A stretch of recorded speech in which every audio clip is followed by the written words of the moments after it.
Alright, so this is another episode of neurodivergency and different neurotypes. This neurotype is gonna be basically surrounded around schizophrenia. Schizophrenia is basically the neurological ability to see in between multiple dimensions, worlds, and realities. So, schizophrenia is basically the genetic ability to see things in between, once again, different worlds, realities, and dimensions that exist parallel between and alongside this one. So regardless of whether it's first, second, third, fourth dimension, fifth dimension, six, seven, eight, nine, 10, 11, 12, blah blah blah blah. They have the ability to see different spirits and ancestors depending on the vibrational frequency, tone, and radiation that they themselves are emitting. So what is that? Basically, they aura, they soul, they spirit, the essence or the presence or both of both essence and presence of what the clinical terminology would be. Schizo is basically what allows them to see what's going on parallel to the dimensions, realms, and worlds that in realities that they exist in currently, right now. So they'll see a spirit, and that spirit that they're seeing is known as a spirit guide or an ancestral guide, basically. So it's just an ancestor. The ancestor doesn't even have to be a god. It could just be an ancestor or a blood relative, a spirit that exists within the same bloodline as them. And that's what they're basically saying. Spirits. So it could be a spirit that's a part of their spirit team or a spirit that is a spirit guide. But mainly schizophrenics see their own spirit guides. So they don't always see the ones that are benevolent, like, all, love and light and shit, because not all spirits that guide are divine spirit guides. So the divine spirit guides, they'll look a little bit more, or not a little, but appear to them a little bit more like, all love and light and woo woo and shit. Dance around. They'll fuck around, see some fairies and shit, and they'll think that's just like a very bright light, just moving around, like not like on some Tinkerbell shit, but like on some like a firefly, but it's a really bright light, like in the movie Peter Pan, or not the movie The Cinema, because that's what it's truly called. And they'll have like a very giddy, laughing, kind of like just deeper vibrational essence and presence. It'll feel comfortable and warm, soothing and shit like that. But if the schizo is, for whatever reason, dealing with apparitions like fallen spirit guides, those spirits will come out and they'll try to fear monger, manipulate, abuse them, try to use scare tactics, reactive abuse, and as well as habitual, just narcissistic and predatory circular behavior. Okay, so different cycles of predatory, abusive, narcissistic behavioral patterns, that's what they'll present.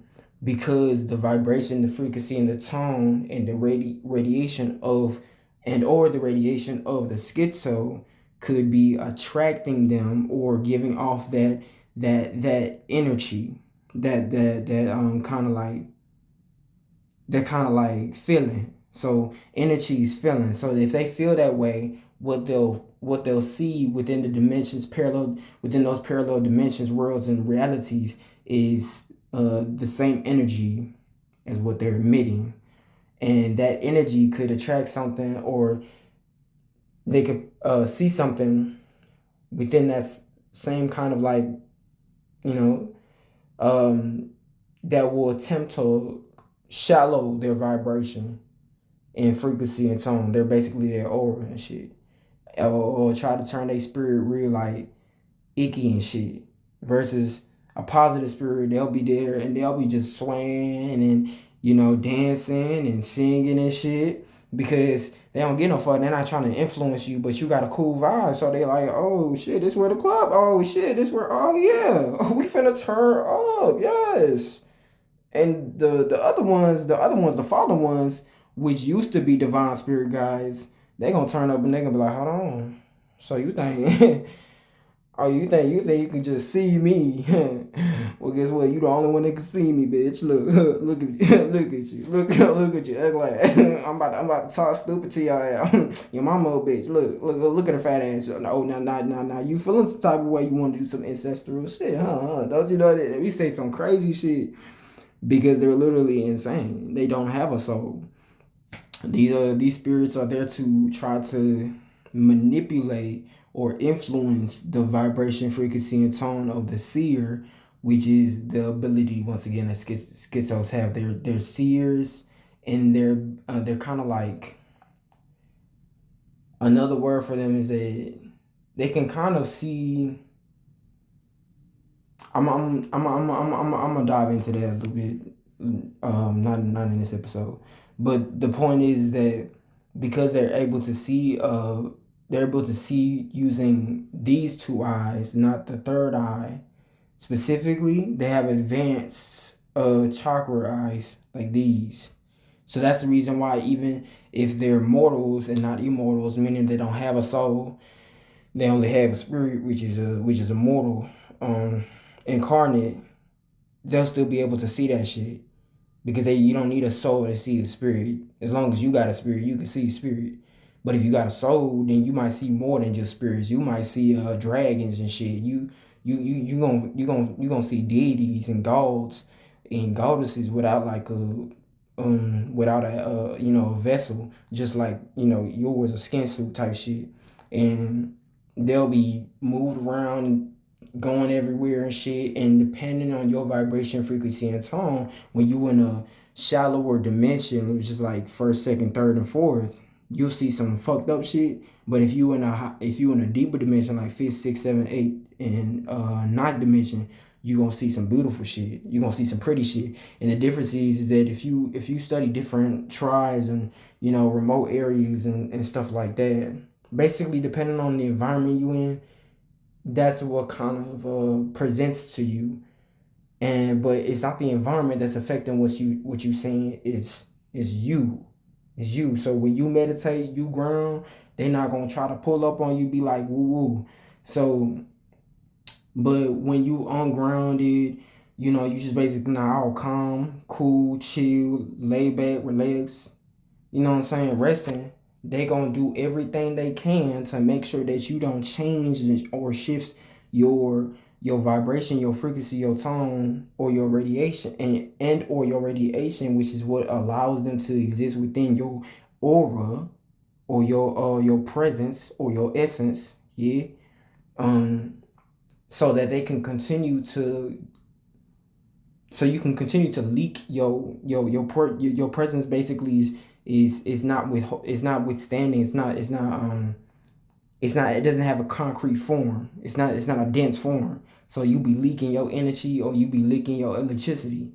So your spirit, they'll be feeding off your spirit or they be feeding off your soul type shit.